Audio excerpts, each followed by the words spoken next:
요즘 세상이 굉장히 빨라졌죠. 그러다 보니까 사실 우리가 팬데믹 때 경험한 것처럼 뭐 감기라든지 이런 바이러스가 생기면 너무나도 빨리 전 세계에 퍼지는 것을 우리가 경험했습니다. 그리고 소식도 뭐 지구 반대편에 있는 소식이 바로 즉각 다 나타나는 그런 빠른 시대에 우리가 살고 있습니다. 그러다 보니까 사람들이 뭐든지 금방 되는데 너무 익숙해요.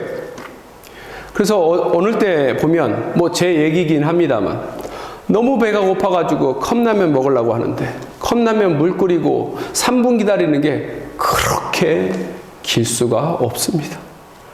또 인터넷하고 뭐 할 때 빨리빨리 그 다음 페이지에 넘어가면 어때요? 막 속이 타들어가요. 아마도 빠른 세상에 살다 보니까 이와 같은 부작용이 우리 안에 생긴 것 같습니다. 이걸 우리는 뭐라고 얘기하냐면 조급함이다 라고 얘기하고 있어요. 특별히 한국 사람들은 제가 그렇게 이야기하는 거 많이 들었습니다. 저는 성격이 급해요. 여기 성격 급하신 분 한번 손 들어보세요. 네, 성격 급하신 분들 많습니다. 성격 급하신 분들이 많아요. 한국 사람들이 원래 빨리빨리를 좋아해서 그런지 모르겠는데 성격이 급해요. 조급함이 생겨요. 이게 좋을 때도 있지만 살다 보면 이것으로 인해서 생기는 문제들이 많습니다. 그쵸? 우리가 조금만 한 번만 심호흡한다든지 한 10분만 참으면 괜찮은 일들이 우리가 조급함으로 인해서 생기는 부분들이 굉장히 많고 그것으로 인해서 우리가 손해를 보고 있다라는 사실입니다. 그런데 신앙생활함에 있어서도 조급함은 우리에게 큰 걸림돌이 되고 문제가 될 때가 많이 있습니다. 왜냐하면 신앙생활할 때 조급함이 생기면요, 우리 안에 답답한 마음들이 많이 생겨요. 신앙생활이 하기 굉장히 어려운 것이죠. 그 마음으로 우리 하나님을 한번 바라보세요. 어때요? 우리 하나님 참 답답하시죠? 하나님 답답하십니다. 왜냐하면 빨리빨리 안 움직이시거든요. 속히 오리라. 주님 약속하셨는데 2000년 동안 안 오셨죠? 그리고 하나님께서 우리에게 이와 같은 약속을 주리라 라고 말씀하시는데 그런 것들이 나타나지 않을 때가 많다라는 거예요. 우리는 어떻습니까? 솔직히 얘기해서 빨리 복 받기 원하시잖아요. 아니 약속하시고 복 주신다 그랬으면 빨리 주셔야지 왜 안 주십니까? 이런 마음 우리가 있어요. 기도하면 응답이 딱딱 이루어져야 되는 것 아닙니까? 뭐냐면 기도 응답의 확신이 우리 안에 있고 주님께서 다 우리 기도 들어주신다고 했기 때문에 그렇습니다. 우리 삶에 어떠한 반전이 딱 나타나면 좋겠는데 더뎌도 너무 더딥니다. 느려도 너무 느려요. 그런데 주변을 살펴보니까 우리만 느린 거, 그러니까 이 느린 게 보통이고 정상인 것처럼 보이는데 또 다른 사람에게는 하나님께서 빨리빨리 역사하시는 것 같습니다. 이런 것들이 우리 안에 사실은 있고 이것이 우리가 신앙생활하고 우리 신앙이 자라가는데 문제가 될 때가 있습니다. 그런데 사랑하는 성도 여러분, 신앙생활이 무엇입니까? 신앙생활은 결국 우리 하나님을 의지하고 가는 거예요. 다른 말로 하나님을 신뢰하는 것입니다. 어떤 것을 신뢰해요? 하나님께서 약속하신 것을 신뢰하는 거예요. 근데 어떤 상황이냐면 최악의 상황에서도 우리 하나님께서 주신 약속이 있기 때문에 그것을 소망으로 생각하고 끝까지 붙들고 나아가는 것, 이것이 신앙생활이고 그 과정 가운데 하나님께서 은혜를 베푸시는 것이고 그 과정 가운데 우리의 신앙이 조금씩 자라나는 것입니다. 그렇다면 이 시간 어떻게 우리가 주님을 계속해서 신뢰하고 그 약속을 삶에서 누리고 살아갈 수 있는지 함께 살펴보기를 원합니다. 우리가 지난주에 살펴본 부분을 다시 한번 잠깐 보도록 하겠습니다. 왜냐하면 그 부분이 굉장히 중요해서 그래요. 시어머니 나오미가 룻에게 안전한 곳으로 가기를 원해합니다. 왜냐하면 그 지금 상황 자체가 굉장히 불안정한 그런 상태에 있기 때문에 그렇습니다. 3장 1절 보도록 하겠습니다. 룻의 시어머니 나오미가 그에게 이르되 내 딸아, 내가 너를 위하여 안식할 곳을 구하여 너를 복되게 하여야 하지 않겠느냐. 우리가 지난번에 살펴본 것처럼 여기 안식할 곳은 안전한 곳이다 라고 우리가 해석하면 훨씬 더 이 본문의 의미가 다가온다 라고 말씀드렸습니다. 룻은 안전하지 않은 곳에 있어요. 왜냐하면 지금 가난하고요, 또 사회적인 약자입니다. 과부이고 이방인이기 때문에 그래요. 그리고 그의 가문은 지금 그 가문은 이을 사람이 없기 때문에 지금 가문이 없어질 그런 위기 가운데 있습니다. 그러니까 안전하지 않다라는 거예요. 그래서 안전한 곳에 나아갈 때 이 룻이 복된 삶을 살며 나아갈 수 있는 것입니다. 그런데 이 복된 삶이 누구한테 가면 얻어지는 거예요? 보아스에게 가면 얻어질 수 있는 것입니다. 그래서 나오미가 룻에게 보아스로 가라, 보아스에게 가라 하고 어떤 전략을 짜서 그거를 이야기한 게 지난주에 우리 본문에 본 내용입니다. 그래서 룻이 그에 따라서 이 모든 것을 했어요. 8절과 9절 상반부 보도록 하겠습니다. 밤중에 그가 놀라, 이 그는 보아스입니다. 밤중에 보아스가 놀라 몸을 돌이켜본 즉 한 여인이 자기 발치에 누워 있는지라. 이르되 내가 누구냐 하니. 시어머니 나오미가 룻에게 이야기한 것처럼 룻이 지금 그대로 실행하고 있는 것을 볼 수 있습니다. 그렇죠? 보아스가 자고 있어요. 근데 그 발치를 이렇게 이불을 살짝 룻이 든 겁니다. 그러니까 자다가 발이 추우니까 이제 보아스가 깜짝 놀라서 일어난 것입니다. 근데 거기 또 인기척이 있는 거예요. 그래서 네가 누구냐라고 이야기해요. 이때 룻이 뭐라고 대답했는지 함께 보겠습니다. 9절 하반부입니다. 대답하되 나는 당신의 여종이오니 당신의 옷자락을 펴 당신의 여종을 덮으소서. 이는 당신이 기업을 물을 자가 됨이니이다 하니. 룻이 뭐라고 이야기했다라고요? 당신의 옷자락을 펴서 당신의 여종을 덮어주세요. 조금 답변이 보아스가 한 질문과는 맞지 않습니다. 니 누구 이렇게 이야기하면 뭐라고 얘기해야 돼요? 룻입니다 이야기하면 되잖아요. 근데 지금 룻이 뭐라고 얘기했어요? 룻이라고도 했지만 당신의 옷자락을 펴서 당신의 여종을 덮어주세요 이렇게 이야기했습니다. 여긴 중의적인 의미가 있는데 먼저 이 의미가 무엇인지 살펴보겠습니다. 지난번에 말씀드린 것처럼 지금 이것은 뭐냐면 룻이 보아스에게 청혼하는 거예요. 당신이 나를 덮어주시옵소서, 내 삶을 덮어주시옵소서, 나의 상황을 해결하여 주시옵소서, 나에게 안전한 곳으로 인도하여 주시옵소서라고 지금 이야기한 거예요. 옷을 펴서 어떤 사람을 덮는다는 의미는 결혼을 한다라는 의미이기 때문에 그렇습니다. 앞에 말씀드린 것처럼 이렇게 될 때 룻의 가난이 해결되고 룻의 사회적인 그런 부분들이 해결되는 것이고 룻의 그 가문이 멸절될 그 위기에서 건져지기 때문에 그런 것입니다. 이 모든 것들이 해결되어지기 때문에 그런 거예요. 또 여기에 다른 의미가 하나 숨겨져 있는데 여기 옷자락이라는 단어가 있습니다. 근데 이 옷자락이라는 단어가 다른 본문을 보면 날개라는 단어로 해석되기도 합니다. 동일한 단어가 룻기 2장 12절에 있어요. 함께 보도록 하겠습니다. 여호와께서 내게 행한 일을 보답하시기를 원하며 이스라엘의 하나님 여호와께서 그의 날개 아래에 보호를 받으러 온 내게 온전한 상주시기를 원하노라 하는지라. 여기 지금 그의 날개랑 여기 옷자락이랑 같은 단어예요. 즉 이건 무슨 말을 의미하냐면 보아스가 결혼할 때 그가 안전하다라는 것도 의미가 있지만 보아스 안에 들어갈 때 하나님께서 또한 보호하시고 하나님께서 또한 은혜를 이 룻에게 베푸신다라는 것을 의미하기도 합니다. 그러니까 이게 굉장히 지금 중요한 거예요. 우리가 어떻게 하나님의 복을 누리며 살아갈 수 있는지에 대해서 룻이 지금 우리에게 보여주고 있는 것입니다. 여기서 가장 중요한 덕목이 있는데 그것이 무엇인가 하면 지난주에 잠깐 살펴본 것처럼 담대함이에요. 룻이 얼마나 담대합니까? 지금 룻은 자기의 목숨을 걸고 이 일을 시작하는 거예요. 그렇죠. 얼핏 보면 이방 여인이 외간 남자를 유혹하는 것처럼 보이잖아요. 그렇죠?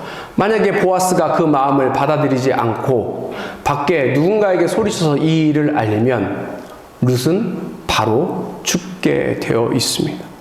그럼에도 불구하고 룻이 이 앞에 나아갈 수 있었던 건 뭐예요? 그 안에 담대함이 있었기 때문에 그래요. 히브리서 4장 16절 보겠습니다. 그러므로 우리는 긍휼하심을 받고 때를 따라 돕는 은혜를 얻기 위하여 은혜의 보좌 앞에 담대히 나아갈 것이니라. 은혜를 받기 위해서 필요한 덕목이 뭐라고요?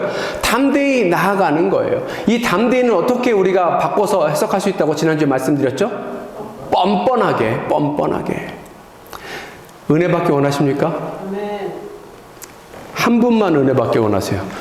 은혜 받기 원하십니까? 아멘. 복 받기 원하십니까? 아멘. 그럼 어떻게 해야 돼요? 뻔뻔하게 나아가야 돼요. 하나님 앞에 은혜를 담대히 구하며 뻔뻔히 구하며 나아가야 되는 거예요. 그럴 때 우리 가운데 이와 같은 은혜가 있는 것입니다. 지금 룻이 이와 같이 뻔뻔하게 담대히 나아가니까 보아스가 룻의 그 요청에 응답하고 있어요. 10절과 11절 보도록 하겠습니다. 그가 이르되 내 딸아 여호와께서 내게 복 주시기를 원하노라.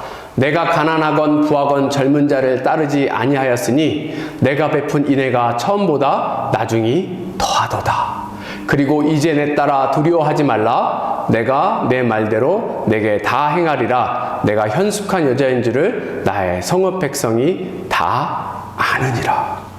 지금 보아스가 뭐라고 이야기하고 있습니까? 내가 너의 상황을 다 안다. 그리고 네가 요청한 것처럼 그렇게 해결해 주겠다. 너의 문제를 해결해 주겠다. 라고 지금 약속하고 있습니다. 그렇죠.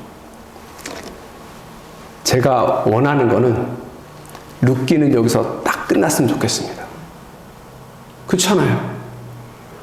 아니 하나님 앞에 헌신도 했고 담대하게 은혜도 찾아갔고 또 하나님께서 보아스를 통하여서 이 모든 은혜를 룻에게 또 나옴에게 베푸시기 시작하고 또 보아스가 그렇게 하겠다. 너의 고엘이 되게 주겠다. 너의 문제를 해결해 주겠다. 약속했잖아요. 그렇죠? 그럼 여기서 딱 끝나면 얼마나 좋습니까? 만약에 이 뒤에 어떤 문구를 붙여야 한다면 어떤 문구를 붙여야 될까요? 그리하여 이 둘이 행복하게 영원히 행복하게 살았답니다. 이렇게 끝나면 제일 좋은 것입니다. 근데 문제가 있어요. 12절, 13절 상반부 보도록 하겠습니다. 참으로 나는 기업 물을 자이나 기업 물 자로서 나보다 더 가까운 사람이 있으니 이 밤에 여기서 머무르라. 아침에 그가 기업 물을 자의 책임을 내게 이행하려 하면 좋으니 그가 그 기업 물을 자의 책임을 행할 것이니라. 보아스는 룻에게 그 원하는 것, 룻에게 필요한 것을 다 해주고 싶습니다. 그리고 약속도 했어요. 그런데 문제가 뭐예요? 그 일을 행하는데 걸림돌이 있습니다. 그래서 이 시간이 지체되게 되어 있는 거예요. 왜 이러한 문제가 생기게 될까요? 근데 룻에게만 그럽니까? 우리 삶에도 그럴 때가 있다라는 거예요. 이와 같은 걸림돌, 또 지체되는 상황들이 계속 우리 삶에 찾아오는 것이 우리에 있는 큰 문제입니다. 예배 때 응답받고 은혜 받고 저문을 나가서지만 저문을 나가선 다음엔 다시 현실적인 어려움이 우리 삶을 덮고 그래서 우리가 조금도 나아가지 못하는 그런 부분들이 우리 삶 가운데 생겨요. 수련회 가서 은혜 받고 하나님 응답하시는 것 같은데 막상 집으로 돌아와 보면 바뀐 것은 아무것도 없습니다. 아무것도 없어요. 또 기도 가운데 하나님께서 응답 주신다는 그 마음의 감동을 주시고 그래서 우리가 결단하고 헌신하고 순종하고 마음을 다짐하고 그렇게 밖에 나아가고 집에 돌아가고 세상에 나아가는데 그런 것들이 되지 않는 경우가 너무나도 많이 있습니다. 우리는 즉시 이 모든 것들이 변화되기를 원해요. 응답하신다니까, 약속 주셨다니까 빨리빨리 변화됐으면 좋겠다라는 마음이 드는데 현실은 그렇지 않을 때가 너무나도 많이 있다라는 거예요. 그럴 때 우리의 마음이 어떻습니까? 솔직히 우리의 마음이 어때요? 서운하지 않습니까? 서운하지 않아요? 안 서운하십니까? 저는 하나님 앞에 서운할 때가 많아요. 낙심이 불현듯 찾아오기도 하죠. 하나님께서 우리 삶은 돌보지 않나? 우리에겐 은혜 베푸지 않나? 이런 생각 들면 영적인 자존감이 낮아질 때가 많은 게 사실이라는 거예요. 우리 안에 원망스러운 마음 왜 안 들겠습니까? 이런 일이 한 번, 두 번 생기다 보면 우리가 하나님과 나아가는 데 있어서, 하나님께 나아가는 데 있어서, 그리고 하나님과의 그 관계가 서먹서먹해질 때가 너무나도 많이 있습니다. 이것이 우리가 신앙생활 하면서 겪는 어려움들, 걸림돌들이 된다라는 사실입니다. 근데 사랑하는 성도 여러분, 하나님께서 도대체 왜 그러시는 걸까요? 왜 그러시는 걸까요? 누가 중병이 걸렸습니다. 기도하지요. 하나님, 이 사람 낫게 하시면 내가 뭐 하겠습니다. 안 믿는 사람도 그래요. 저 사람 만약에 낫게 하시면 내가 이제 하나님 믿겠습니다. 예수님 믿겠습니다. 이거 보면 너무 좋은 상황이에요. 누이 좋고 매부 좋고 그런 거 아닙니까? 그렇잖아요. 우리는 응답받아서 좋고 또 세상 가운데 하나님 역사하심을 나타내서 좋고 세상 사람들을 하나님 바라볼 수 있어서 좋고 얼마나 좋은 상황입니까? 근데 하나님 그렇게 잘 안 하신다라는 거예요. 왜냐하면 사실 우리는 잘 알고 있습니다. 이러한 방법들이 우리가 신앙적으로 성장하는 데 있어서 도움이 절대로 되지 않아요. 우리 복음서에서도 많이 살펴보고 있죠. 10명의 문둥병자가 예수님께 나와서 치유를 받습니다. 얼마나 감사한 일이에요. 그때 문둥병자와 지금의 문둥병자는 다릅니다. 그때는 완전히 사회적으로 소외되어 있을 뿐만 아니라 죄인 취급받았어요. 사람 취급을 못 받았어요. 왜냐하면 문둥병자와 일반 사람이 같이 있게 되면 그 죄가 전염된다라고 생각했기 때문에 멀리서부터 이 문둥병자들은 나는 문둥병자입니다 소리 지르며 다녀야 됐고 사람들이 피하거나 아니면 사람들이 돌을 던져서 못 오게 하고 그런 상황이었어요. 얼마나 비참한 인생입니까? 근데 예수님께서 다 치유해 주셨어요. 다 낫게 해주셨습니다. 근데 그 중에 몇 명이 예수님께 감사하러 옵니까? 네? 한 명이 왔어요, 한 명. 나머지는 뭐 어떻게 된 거예요? 이런 식이라는 거예요. 그냥 기적을 본다고 우리가 믿음이 성장하는가? 그건 아니에요. 오히려 그것이 하나님 앞에 나가는데 더 방해가 될 때가 있습니다. 우리 주님께서는 무엇보다 우리가 영적으로 자라기를 원하시는 거예요. 그게 우리 하나님께서 우리에게 주시는 영적인 축복 중에 하나이기 때문에 그렇습니다. 근데 믿음이 자라려면 중요한 게 뭐냐면 하나님을 신뢰해야 돼요. 우리가 하나님을 신뢰하지 못하면서 어떻게 믿음이 자라갈 수 있습니까? 믿음의 조상 아브라함의 삶을 한번 살펴보도록 하겠습니다. 아브라함이 믿음의 조상이라고 해서 그의 삶이 완벽했나요? 그건 아니에요. 나중에는 그랬지만 처음에는 그 믿음의 본이 아니었어요.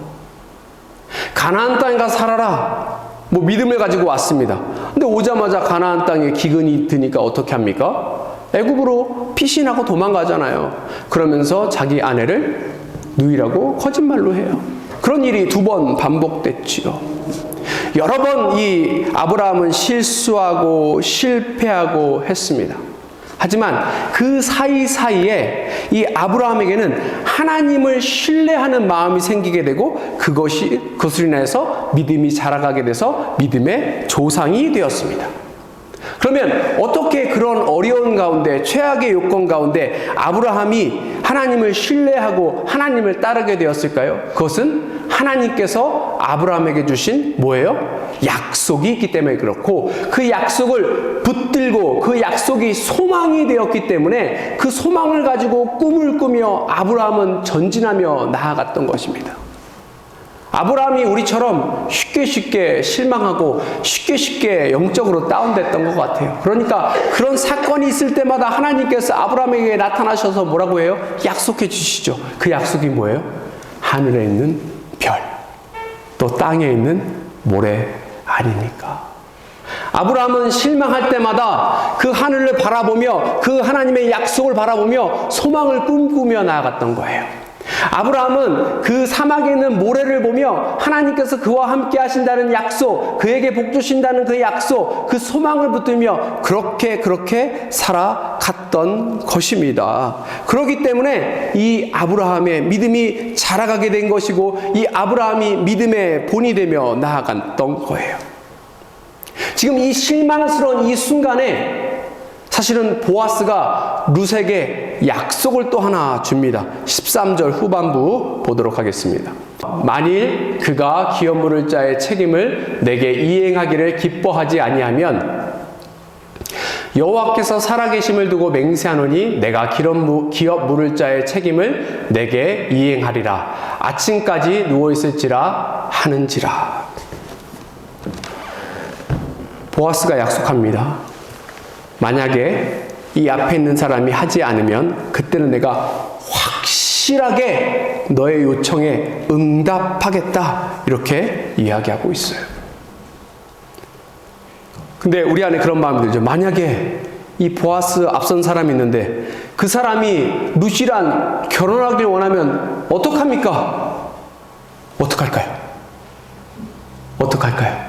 이것은 좋은 일입니까? 안 좋은 일입니까? 그것도 좋은 일이죠. 왜냐하면 이 앞선 사람이 고엘이 되어주면 여전히 룻 안에 있었던 이런 어려움들이 해결되기 때문에 사실 그것도 좋은 거예요. 우리가 아직 이 사람의 캐릭터에 대해서 모르니까 이 사람이 좋은 사람인지 아니면 마누라를 때리는 나쁜 남편인지 그건 모르지만, 어쨌거나 이 사람이 고엘이 되어준다고 하면 나오미가 생각한 것처럼 룻이 처해 있는 이 불안정한 상황이 안전한 곳으로 변하는 것은 사실입니다. 그러니까 그것도 사실은 룻에게 좋은 거예요. 우리가 이것을 기억해야 합니다. 꼭 얘만 돼야 돼요, 이것만 받아야 돼요, 아니에요. 하나님께서 만약에 그것을 허락하시면 그것도 좋은 것입니다. 왜요? 하나님께서 우리에게 베푸시는 것은 더 베스트, 가장 최고를 베푸시지 그냥 그저 그런 거, 이런 거 베푸시는 분이 아니시기 때문에 그렇습니다. 하나님을 신뢰하세요. 하나님은 우리 상황에, 우리 삶에 가장 좋은 것을 베푸십니다. 우스갯소리로 다시 결혼하면 지금 남편이랑 결혼할래요? 이렇게 물어보면, 지금 배우자랑 결혼할래요? 이렇게 물어보면 yes 하시는 분은 가만히 계시고 no 하시는 분도 가만히 계세요. 하나님 안에 우연은 없어요. 조금 더 나은 조건의 사람 만났으면 더 좋았을까? 그거 아니에요. 하나님은 우리에게 늘 제일 좋은 것 베푸십니다. 그 확신으로 우리가 살아갔으면 좋겠어요. 무엇을 구하고 또 어떤 물건을 구할 때도 마찬가지입니다. 집을 살라 치면, 그쵸? 요게 마음에 들면 요게 마음에 안 들고, 요걸 고치고 싶으면 또 요게 문제가 되고, 아니에요. 하나님께서 그것을 허락하셨으면 그것이 더 베스트입니다. 우리가 그러한 확신과 신뢰를 갖고 살아갈 때 우리 삶에 하나님의 은혜가 넘쳐날 수 있는 것입니다. 우리가 그것을 기억해야 되는 거예요. 만약 룻이 보아스랑 결혼하지 못하고 이 앞사람이랑 결혼해도 그게 그의 인생에 더 베스트고 하나님께서 주신 것이기 때문에 그의 삶에 유익한 것입니다. 그러면서 13절 후반 보니까 뭐라고 이야기해요? 아침까지 누워 있으라. 이거 무슨 말인가 하면 다른 말로 평안한 가운데 있어라 라고 이야기하고 있습니다. 근데 평안이 그냥 오지 않아요. 여러분 평안하세요 그런다고 그냥 평안이 옵니까? 아니죠. 그런데 이 평안은 하나님이 주실 때 우리가 온전히 누릴 수 있는데 이 소망은 이 평안은 사실은 하나님 주신 약속과 소망으로 반드시 하나님이 지키신다는 그 믿음으로 생기게 되는 거예요. 우리가 실패하고 넘어지고 최악의 상황이 있는데 어떻게 평안할 수 있겠습니까? 그 가운데 하나님 주신 약속, 소망이 있기 때문에 우리가 그것을 붙들고 나아갈 때 평안을 지키며 나아갈 수 있는 거예요. 혹 우리 삶 가운데 어려움이나 아픔이 있다면 하나님 주신 이 평안함으로 우리가 이 모든 것들 넘으며 나아갔으면 좋겠습니다. 근데 이런 말씀을 계속 하다 보면 우리도 모르게 자꾸 하나님을 은혜에 인색한 분으로 만들어요. 하나님의 은혜는 가뭄에 콩나듯이 믿음의 사람 몇 명에게 나타나는 것 마냥 그렇게 생각할 때가 있거든요. 그런데 아닙니다. 우리가 근데 그렇게 생각하는 이유가 뭐냐면 자꾸 우리는 극적인 걸 보고 싶어 해요. 기적을 보고 싶어 합니다. 3년 반 동안 비가 내리지 않다가 기도하니까 비 내리는 거, 막 하늘에서 떨어져 내리는 거, 죽은 자가 살아나는 거, 병의 치유 현상 나타나는 거 등등의 기적을 우리가 원하니까 그걸 보고 싶으니까 그런 것은 극히 잘 안 나타나는 일들이거든요. 그러다 보니까 우리가 하나님의 은혜가 인색하지 않나 이렇게 생각할 때가 있다는 거예요. 그런데 그러지 않아요. 오늘 말씀을 다시 보면 보아스가 내 앞에 누군가가 있다 라고 이야기하면서 그러니까 너는 때가 될 때까지 기다려라. 때가 되면 오겠다. 이렇게 이야기합니까? 아니에요. 15절 보도록 하겠습니다. 보아스가 이르되 내 겉옷을 가져다가 그것을 펴서 잡으라 하매 그것을 펴서 잡으니 보리를 6번 되어 룻에게 집어주고 성읍으로 들어가니라. 보아스가 룻에게 기다리라고 하면서 그냥 빈손으로 보내지 않고 어떻게 했어요? 보리를 6번 되어 주었다라고 합니다. 보리를 6번 되었다는 게 무엇일까요? 그러니까 6바구니를 이렇게 퍼서 줬다라는 의미죠. 근데 그 양이 얼마나 되냐면 약 60에서 100파운드 정도 된다고 합니다. 그러니까 27kg에서 45kg 정도 되는 거예요. 이것은 룻이 처음 보아스 밭에 가서 얻어온 곡식보다 훨씬 더 많은 양이에요. 왜 보아스가 이와 같이 했을까요? 그냥 미안하니까 이렇게 했나요? 아니에요. 17절 보겠습니다. 이르되 그가 내게 이 보리를 6번 되어주며 이르기를 빈손으로 내 시어머니에게 가지 말라 하더이다 하니라. 빈손으로 보내기 싫었던 것입니다. 여기 빈손이라는 의미가 엄청난 신학적인 의미가 있어요. 나오미는 빈손으로 돌아왔습니다. 그렇죠? 모압 땅에 갔다가 빈손으로 돌아왔어요. 이 빈손이 의미하는 것은 하나님의 손을 벗어난 사람들의 운명에 대해서 이야기하는 것입니다. 지금 세상에 많은 사람들이 부자가 됐다, 세상적인 것은 유익을 얻었다라고 이야기하자면 결국은 이 사람들은 빈손이 되는 거예요. 근데 하나님 은혜 안에, 하나님 복 안에 있는 사람들은 이 빈손이 아니라 이 두 손에 가득 은혜가 넘쳐난다는 것을 지금 오늘 본문이 우리에게 알려주고 있는 것입니다. 우리는 극적인 것을 바라니까 극적인 일이 일어나지 않으면 하나님의 은혜 안 주시는 것처럼 생각하지만 우리 삶에 찬찬히 살펴보면 하나님은 우리를 빈손으로 내버려 두지 않으신다는 거예요. 우리가 그것을 기억해야 합니다. 이 말씀 보면 늘 떠오르는 장면이 있어요. 제가 전에 한번 말씀드린 적도 있는데, 제가 신학교에 있을 때 너무 어려워서 학교에서 그러니까 가난해서 학비를 제대로 못 내니까, 또 렌트비를 제대로 못 내니까 쫓겨날 뻔한 적이 여러 번 있습니다. 가난하면, 가난한 삶 살아보셨죠? 가난하면 얼마나 서러운지 모릅니다. 가난하면 삶이 얼마나 구차해지는지 몰라요. 그리고 다른 사람 보기에 얼마나 비참한지 모릅니다. 신학교 쫓겨날 그 처지에 기도하죠. 눈물 흘리죠. 하나님 앞에 막 부르짖죠.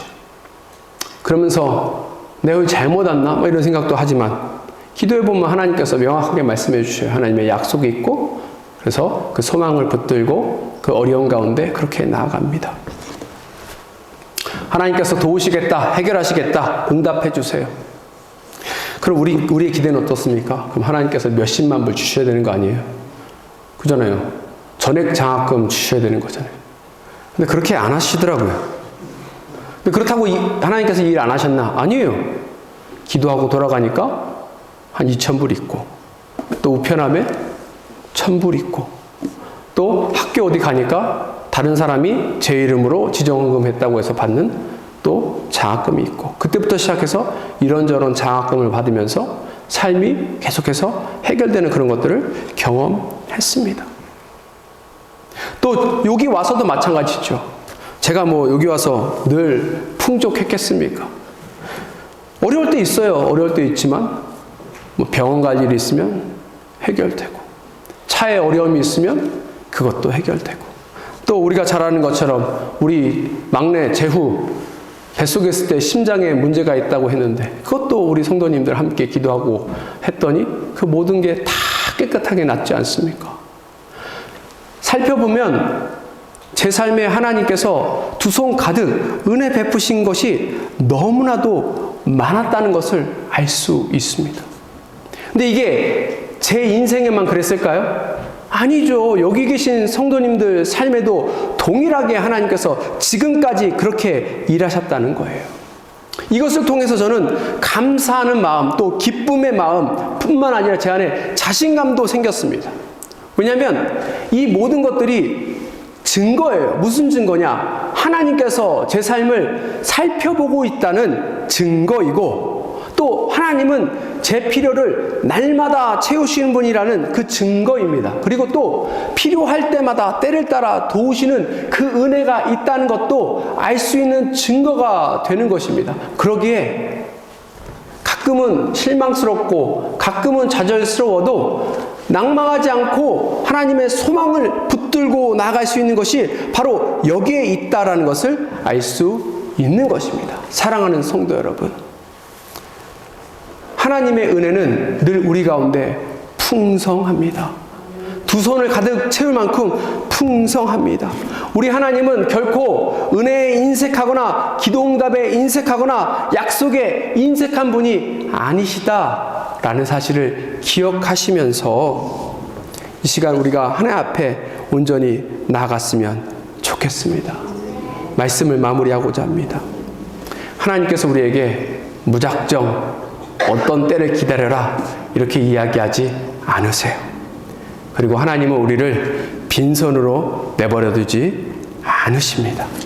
하나님을 이 시간 가운데 신뢰했으면 좋겠습니다. 그리고 우리가 올 한 해 하나님의 은혜를 더 경험했으면 좋겠고, 계속해서 감사하며 나아갔으면 좋겠고, 끝까지 포기하지 않고 주님을 붙들고 나아갔으면 좋겠습니다. 하나님께서 우리 삶에, 그래서 2025년 한 해 우리 각 개인과 교회 가운데 두 손 가득 은혜를 베푸셨으면 좋겠습니다. 이 소망을 품으시기 바랍니다. 이 소망이 우리를 하나님 나라를 꿈꾸게 하고 하나님을 온전히 붙들고 나아가게 할 줄 믿습니다. 함께 이 시간 기도하겠습니다.